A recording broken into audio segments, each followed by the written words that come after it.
किसी ने क्या खूब कहा है, पानी के बिना नदी बेकार है, अतिथि के बिना आंगन बेकार है, प्रेम ना हो तो सगे संबंधी बेकार है, और जीवन में गुरु ना हो तो जीवन बेकार है।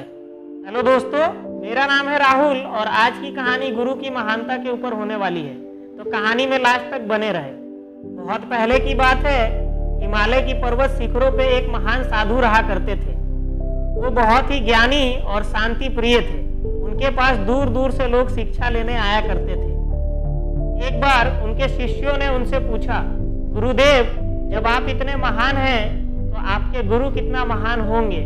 क्या आप अपने गुरु के बारे में बताना चाहेंगे जिनसे आपने इतना शिक्षा प्राप्त किया है? गुरु कहते हैं, हाँ क्यों नहीं। मेरे जीवन में 3 गुरु आए जिनसे मैंने अनमोल ज्ञान की प्राप्ति की है। मेरा पहला गुरु एक चोर था।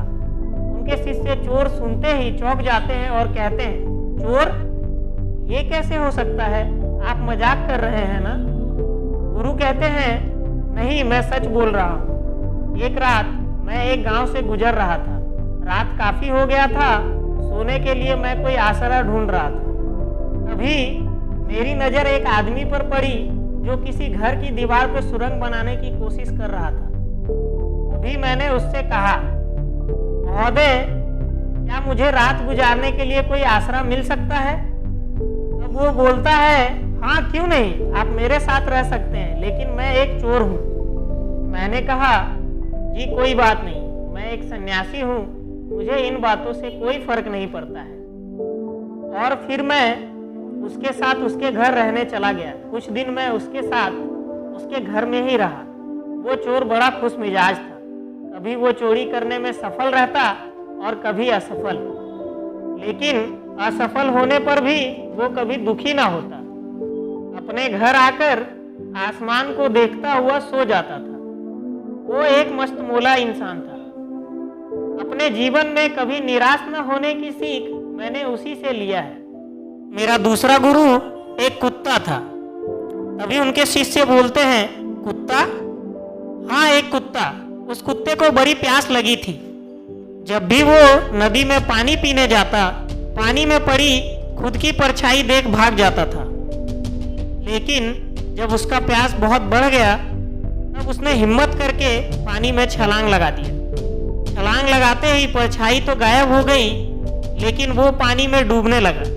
तभी घबराहट के मारे जोर जोर से पैर चलाना शुरू कर देता है, जिससे वो पानी में तैरने लगा और नदी के उस पार पहुंच गया। उस दिन मैंने सीखा, अपने डर से भागो मत, उसका सामना करना सीखो। मेरा तीसरा गुरु एक 10 साल का बच्चा था, जो हाथ में जलता हुआ दिया लेकर घर जा रहा था। मैंने उसकी परीक्षा लेने की सोची। मैंने मजाक में ही उससे पूछा, बेटा, तुम जो ये दिया हाथ में लेकर जा रहे हो, उसमें रोशनी कहाँ से आई है? उसने मेरे तरफ ध्यान से देखा और फिर गंभीरता से उसने उस दिए को मुझाते हुए मुझसे कहा, क्या आपने देखा ये रोशनी कहाँ चली गई? ये जहाँ चली गई वहीं से आई थी। मैंने उस बच्चे को प्रणाम किया। दोस्तों, आगे गुरु कहते हैं, जीवन ही हमारा सच्चा गुरु है। अगर हम अपनी मन की आंखें खोलकर देखें तो यहाँ की हर एक चीज हमारा मार्गदर्शन कर सकती है, हमें जीने की सही प्रेरणा दे सकती है। अब ये आपके ऊपर डिपेंड करता है कि आपको अपने आंखों को खुला रखना है या बंद। उम्मीद करता हूँ आपको यह छोटी सी कहानी पसंद आई होगी। अगर हाँ, तो वीडियो को लाइक करें, शेयर करें और चैनल को सब्सक्राइब करना ना भूलें। बेल आइकन को भी दबाना ना भूलें। मिलते हैं नेक्स्ट वीडियो में। तब तक के लिए अपना ख्याल रखें और खुश रहें।